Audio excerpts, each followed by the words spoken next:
Yeah, Shedeur Sanders is the guy. I mean, this could be one of those situations where, you know, as much as the NFL is like college football and the NFL are two different games, right? Um, as much, if not more, than any other sport, uh, the difference between the college game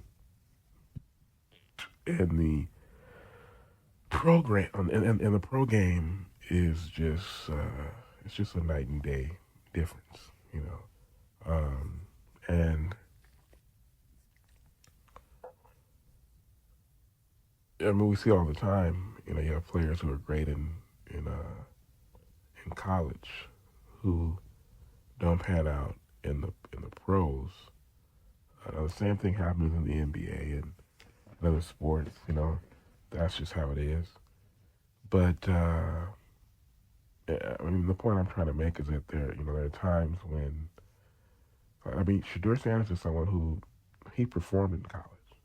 He was at Jackson State at first, had a great season for them. That was deep. I think they're Division One, but they're like they're not football subdivision, however you say it. And then they're FCS, right? Um, and then uh, he goes to Colorado, and he turned that program around. I think they won 8 or 9 games last year. You know, so and he was like, he's one of the most accurate, if not the most accurate quarterback in college football. And I think sometimes, man, it's as simple as like the, and I know, I guess, why did he fall to the fifth round exactly? I don't think we'll ever actually know. Um, uh, Obviously, as I was saying, um, the NFL they look for more than just your whatever your college statistics are, because as I said, it's a different game, and you need a particular skill set to perform in the NFL. But sometimes it's simple, and if you perform in college, um, maybe that's the best indicator of how you will perform in the NFL and how you will handle the NFL. Um, of course, it's just one preseason game, and it really doesn't mean anything. But it was a good start, and it would be great if he's good, because if he's good, it's a Sanders name. It's Deion's son, and even though Deion is still at Colorado, of course he's gonna always have something to say about it. And it's a great storyline. I think the NFL really needs it, because the NFL is just it's so big, it doesn't really matter. But it's almost like a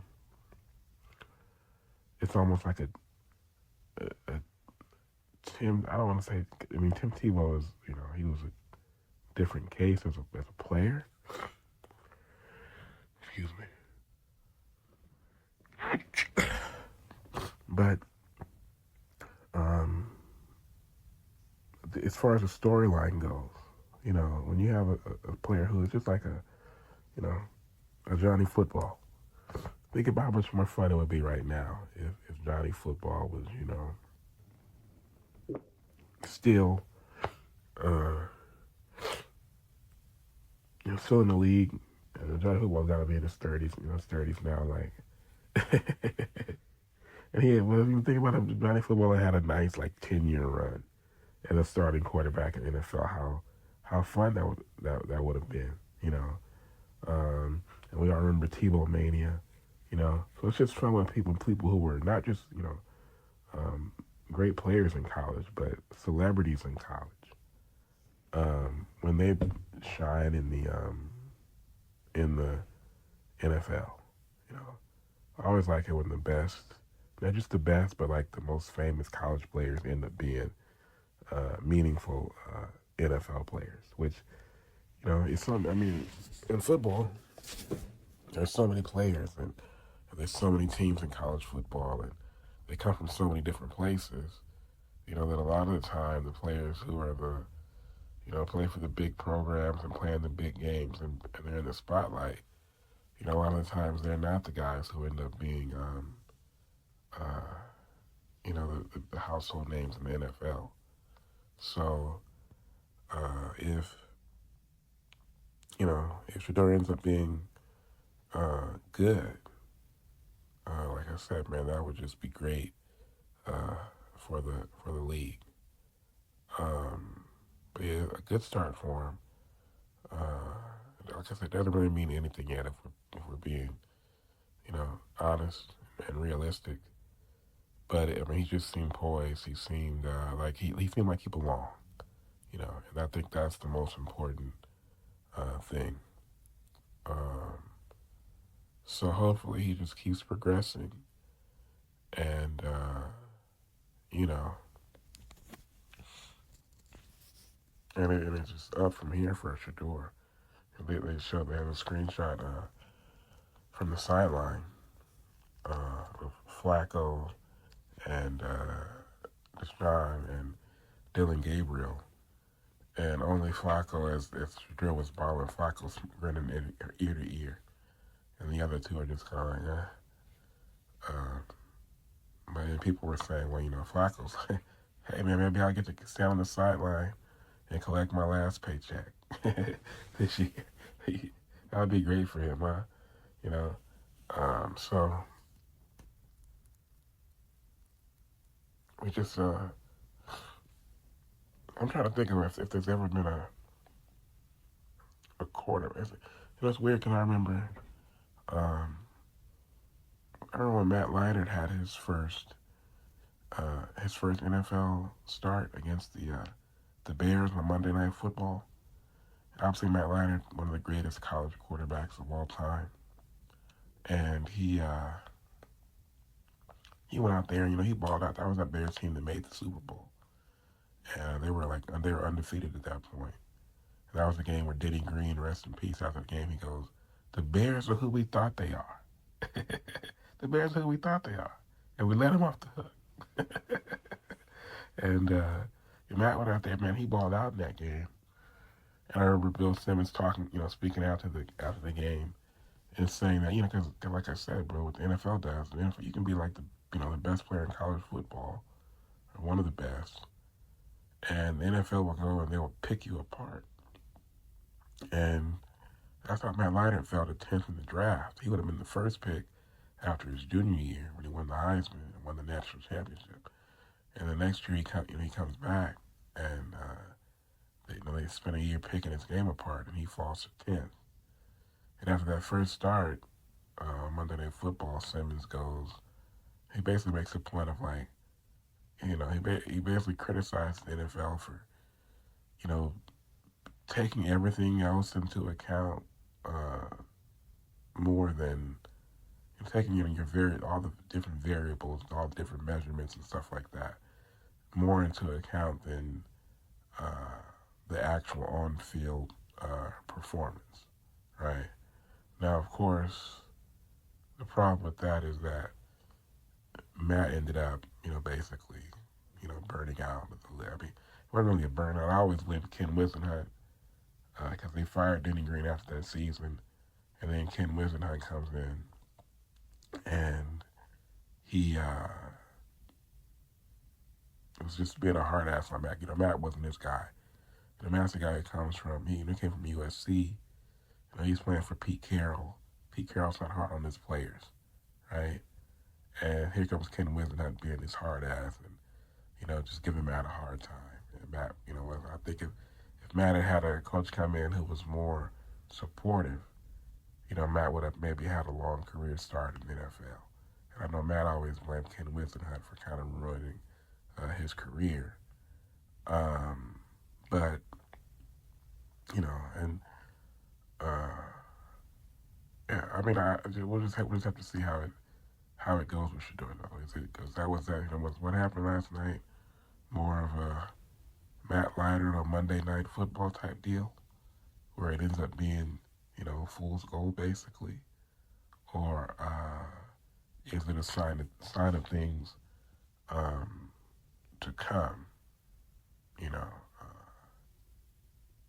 i I'm really trying to think of a situation where it's like a player who basically just was just a natural fit for the NFL game. I think a probably like that just.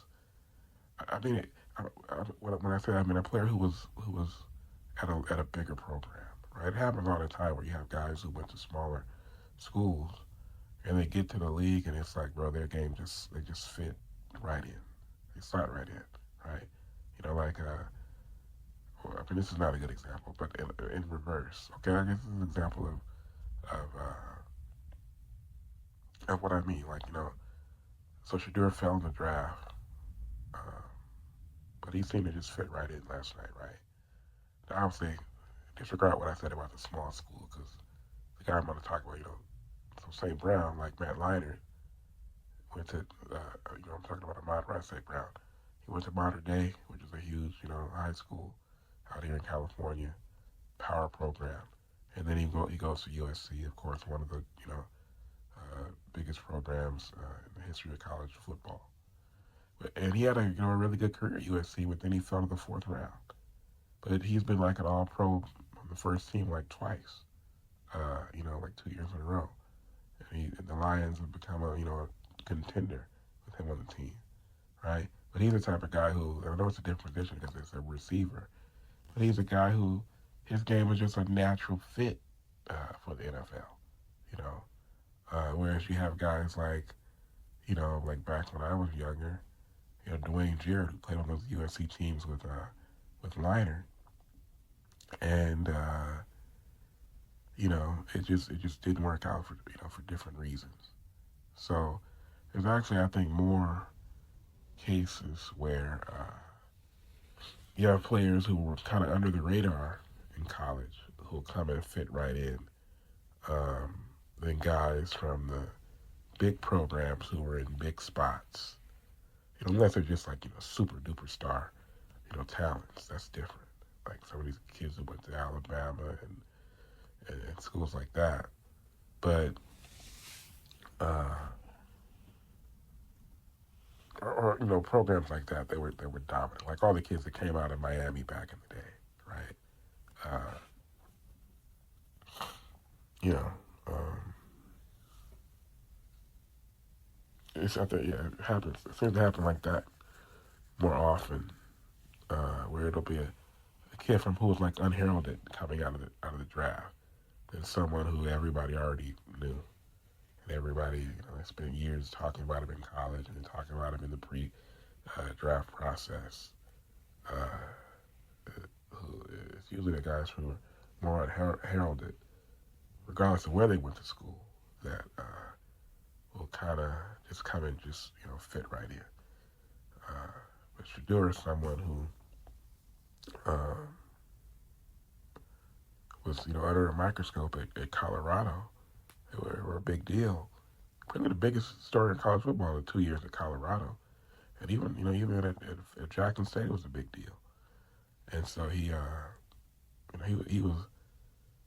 was all over the place in college, all in the headlines. Him and his dad and Travis. Um, but then he fell to the fifth round. But last night he looked like somebody who belonged.